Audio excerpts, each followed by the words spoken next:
하나님 나라의 백성인 하백 여러분, 하백의 성경 아카데미에 오신 것을 환영합니다. 이 시간 예수의 제자도 25강 시간입니다. 기독교는 세상을 어떻게 변화시키는가의 내용 중에서 현존의 신학을 위해서입니다. 먼저 현존과 장소라는 개념을 놓고 함께 내용을 살펴보겠습니다. 수천 년의 인간 역사 동안 몸과 위치는 경험과 떼어놓을 수 없는 관계를 맺었습니다. 하나님에 대한 예배, 우정의 양성, 기업 활동, 분노와 적대감의 표현, 낭만적 감정의 추구, 자연세계의 경험은 모두 물리적인 것의 현존, 영어로는 presence입니다. 현존을 전제합니다. 그러니까 얼굴의 표정, 손의 움직임, 몸의 자세, 만짐 그 자체는 의사소통과 관계를 제한하고 확대하고 형성합니다. 장소는 정말로 중요하지요. 예를 들어서 성당의 장엄함, 성체의 예언적 형태, 가정이나 여인숙의 따뜻함과 친근함, 바다나 풍경의 아름다움과 힘은 그 장소 속의 경험과 밀접히 연결되어 있습니다. 물리적 현존과 장소가 우리에게 여전히 중요하지만 이제는 예전만큼 중요하지 않게 되었습니다. 물론 우리는 시간 속에 존재하지만 우리의 육체적 참여는 점점 더 줄어들고 있기 때문에 그렇습니다. 그러니까 예를 들어 사람이 어떤 시간에 다른 누구와 어디서부터 어디로, 그러니까 휴대폰이나 인터넷 등의 기술을 통해서 소통할 수 있을 때 참여와 공간은 별 문제가 되지 않습니다. 그것은 관계의 구축과 유지에도 덜 중요하며 우리가 하는 일에도 별로 중요하지 않습니다. 그러니까 어떤 의미에서 우리는 한때 관계와 노동에 꼭 참여했던 참여와 장소라는 중력으로부터 벗어났습니다. 정보와 통신 영역에서 신기술의 발전은 분명히 이런 문화적 변화의 원인 중 하나입니다. 오늘날 우리 중 점점 더 많은 사람이 우리와 세상 간의 관계를 이런 기술을 통해서 점점 더 많이 경험하게 됩니다. 일, 우정, 낭만, 경쟁, 적대감, 자연세계 혹은 세상의 특정한 장소이든 간에 모든 것이 점점 더 프로그래밍을 통해서 매개되고 있습니다. 현존과 장소의 의미가 약화되면 우리가 현실로 간주한 것이 해체되는 한 가지 방식에 불과합니다. 다른 것들처럼 이런 환경의 변화도 이중적입니다. 이런 변화를 가져온 기술적 변화는 해방적이고 힘을 줄 수 있으며 실제로 그렇습니다. 그런 변화의 물질적 결과는 대단히 혼란스럽고 무능하게 만들 수 있기 때문에 그것들은 대가를 치러야만 합니다.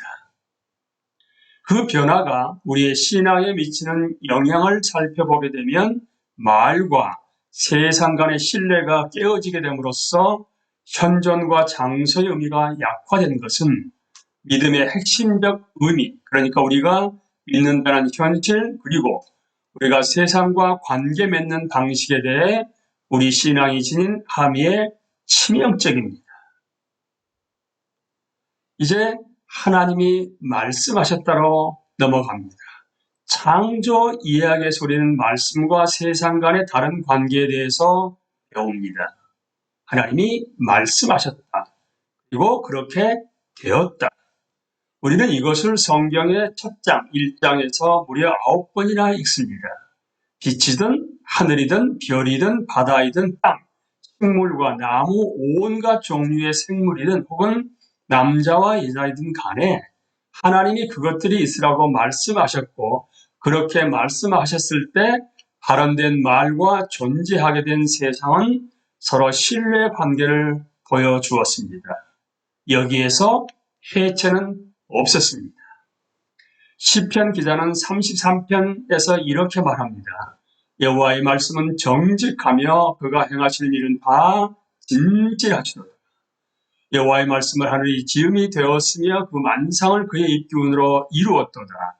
온 땅은 여호와를 두려워하며 세상의 모든 거민들은 그를 경외할지어다. 그가 말씀하심에 이루어졌으며 명령하심에 견고히 섰도다. 성육신과 더불어 세상에서 하나님 말씀의 신뢰성은 가장 극적으로 역사 속에 드러났습니다. 요한복음 1장 14절에서 말씀이 육신이 되어 우리 가운데 거하심에 우리가 그의 영광을 보니 아버지의 독생자의 영광이요 은혜와 진리가 충만하더라. 그리스도의 탄생에서 참된 것은 그분의 삶에서도 참이었습니다.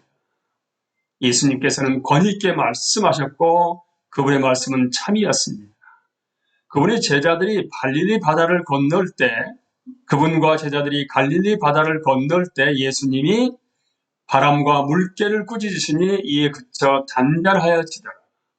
그들이 두려워하고 놀랍게 여겨 서로 말하되 그가 누구이기에 바람과 물을 명함에 순종하는가 하더라.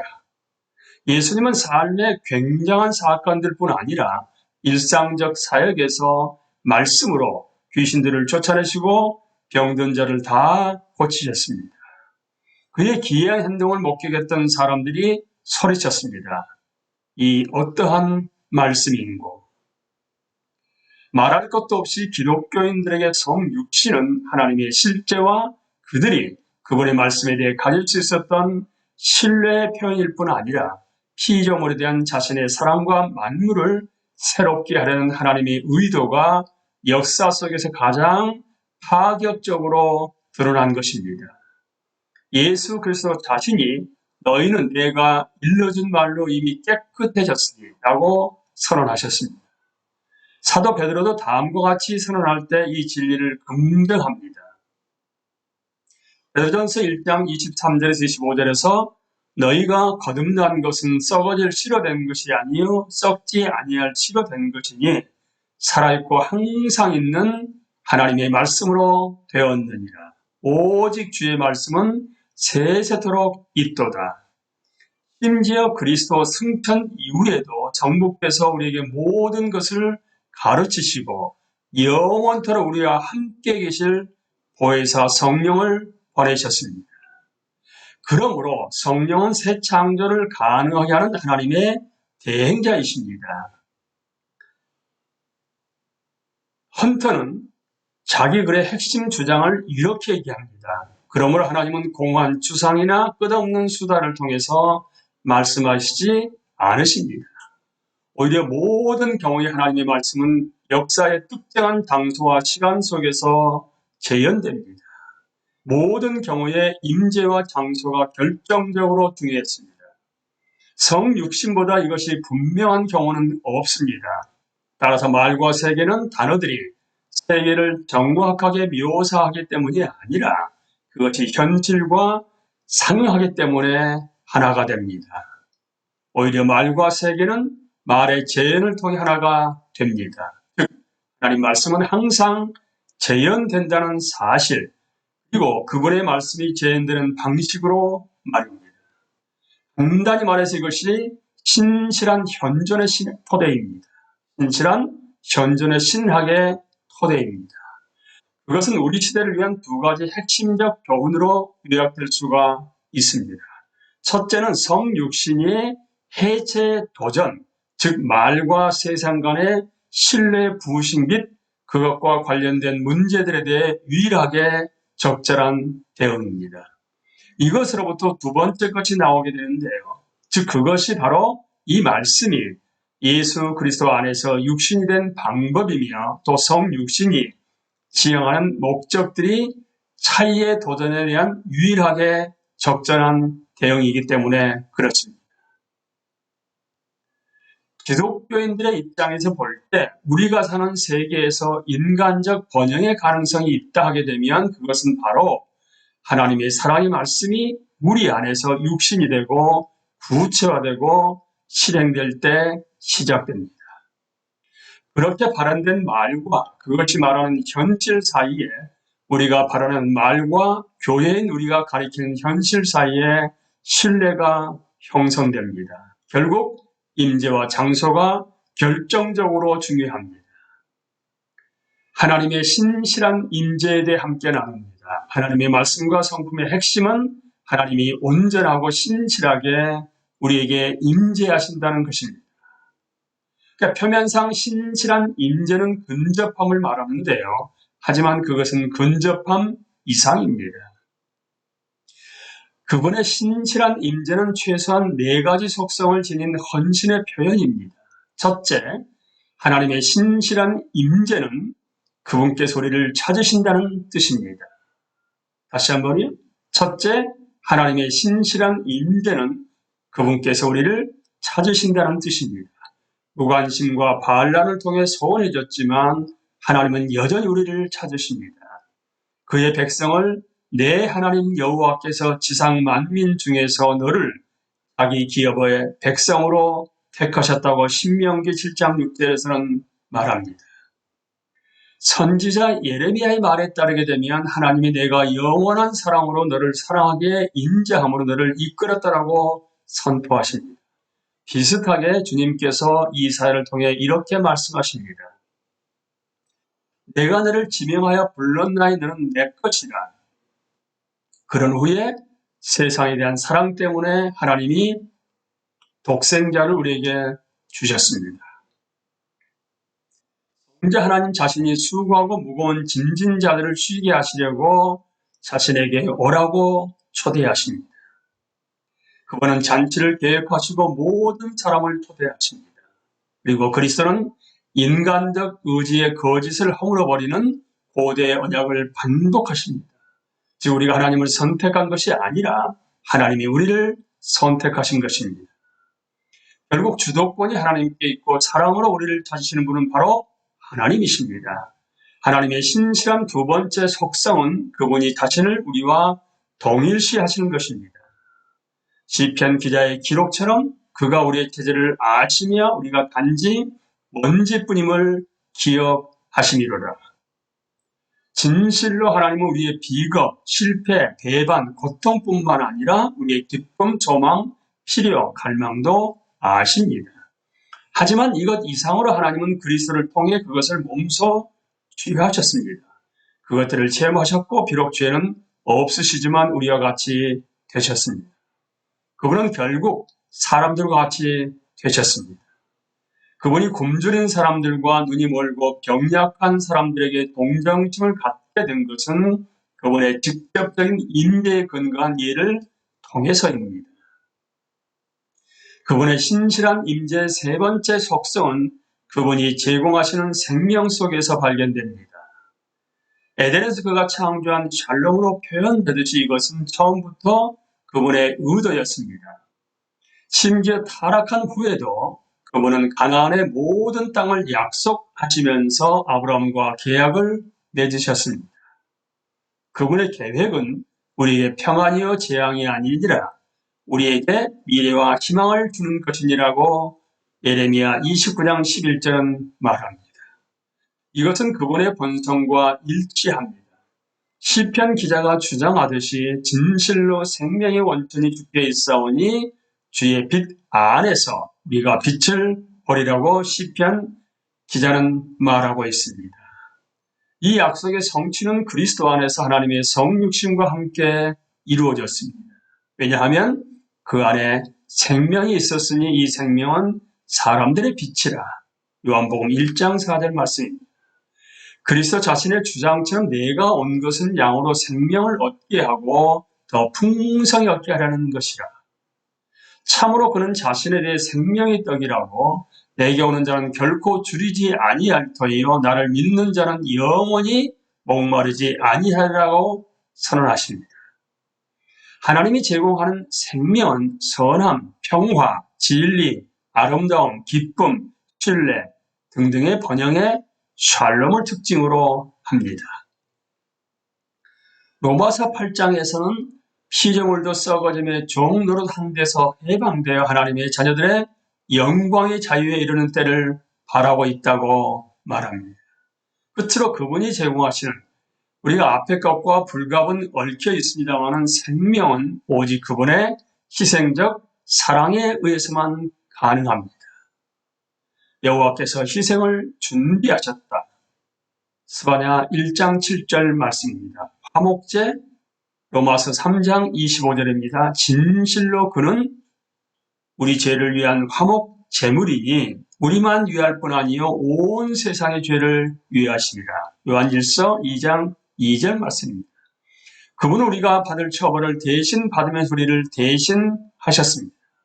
그리고 이 고난을 통해서 우리가 자신을 화해시킴으로써 우리가 거룩함을 얻었습니다. 요한이 쓴 것처럼 우리가 하나님을 사랑한 것이 아니요 하나님 우리를 사랑하사 우리 죄를 속하시기 위하여 화목제물로 그 아들을 보내셨습니다. 요한일서 4장 10절 말씀입니다. 추구, 동일화, 희생적 사랑을 통한 생명의 제공, 바로 이것이 하나님의 신실한 임재가 의미하는 것입니다. 이것은 소극적이지 않고 적극적이며 우연적이지 않고 의도적이며 계약적이지 않고 언약적인 성격의 헌신입니다. 그리스도의 삶의 소리는 그분의 삶이 어떻게 그분의 완벽한 관심과 연결되었는지 보게 됩니다. 그것은 마지못해 하신 것이 아니라 전심을 다한 것이었으며 집중하고 의도가 분명했으며 결코 종잡을 수 없는 것이 아니었습니다. 그분의 이름, 곧 임마누엘이 우리가 있는 곳에서 이 모든 것, 하나님 우리와 함께 하신다는 것을 의미합니다. 물론 하나님의 활동적이고 헌신된 임재의 요청은 항상 우리와 당신과의 관계를 회복하는 것이었습니다. 하나님은 우리에게 오심, 그분이 우리처럼 혈과 육이 되심, 그리고 우리를 위한 그분의 구속적 희생이 우리가 먹는 떡과 포도주 안에서 드러납니다. 그분의 신실한 임재는 죄 용서를 위해 상한 몸과 흘린 피 속에서 드러납니다. 성찬식의 소리는 하나님이 오래전에 성취하신 것에 대한 회고적 기억을 가질 뿐만 아니라 그리스도의 삶, 죽음, 부활 속에서 시작된 하나님의 회복을 기념합니다. 성찬식에서 기독교인들은 옛것의 틀에서 새 창조의 침입, 즉 현재 속에서 도래할 하나님 나라를 기념합니다. 두 가지 내포되는 의미를 여기서 명시적으로 드러낼 필요가 있습니다.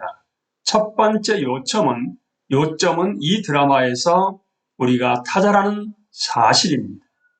비록 우리가 돌이킬 수 없을 정도로 그분과의 관계가 소홀해졌지만 그분은 우리를 위험이나 암흑으로 간주하지 않으십니다. 우리는 어떤 식으로든 그분을 위협하거나 그분의 명예를 손상시키지 않습니다.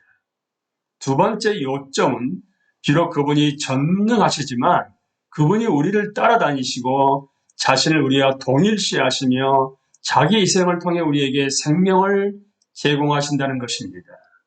우리가 그분을 위해 무언가를 해줄 필요가 있기 때문이 아니라 단순히 그분이 우리를 사랑하시고 자신의 모든 피조물과 친밀하게 지내고 싶기 때문에 말입니다. 다른 말로 하면 그분은 우리의 의지에 반해서 우리에게 압력을 가하는 방식으로 자기 힘을 도구적으로 사용하지 않으십니다. 하나님 나라의 백성인 하백 여러분, 지금 우리는 어떻게 보게 되면 현정과 장사가 무너지는 인터넷이나 아니면 다양한 통신 기술로 말미암아 그래서 해체와 어떻게 보면 차이가 커지는 세상에서 오히려 예수 그리스도의 제자요 하나님 나라의 백성으로서 우리가 삶의 현장에서 하나님의 신실한 임재를 경험하며 보여주지 않겠습니까? 하나님 우리를 따라다니시고 찾으십니다. 또한 성육신 하셔서 우리와 동일시 되셨습니다. 뿐만 아니라 자기 희생을 통해서 우리에게 생명을 제공하셨습니다. 이것이 우리를 통해서도 삶의 현장에서 예수님을 스승으로 따르는 제자로서 하나님의 신실한 임재를 이 땅 가운데서 보여줄 수 있게 되기를 여러분과 제가 진정한 예수 그리스도의 제자로서의 그리스도의 삶을 살아갈 수 있게 되기를 예수님 이름으로 기도합니다. 감사합니다.